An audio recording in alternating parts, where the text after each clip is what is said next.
বছরের পর বছর ডিভিসিতে কোনো ড্রেজিং হয় না।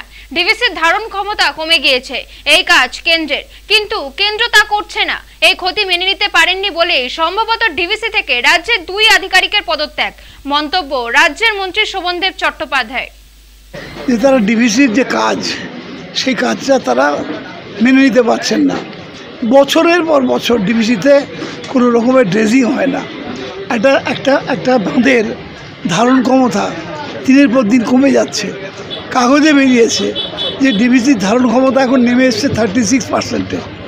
তার মানে বেশিরভাগ যে জায়গাটা মাটি জমে গেছে, এটা কাজটা কেন্দ্রীয় সরকারের, তারা করছেন না। বাংলায় 7-8টা জেলা ডুবে গেছে, আর আনাজের দাম অগ্নিমূল্য হয়ে যাচ্ছে।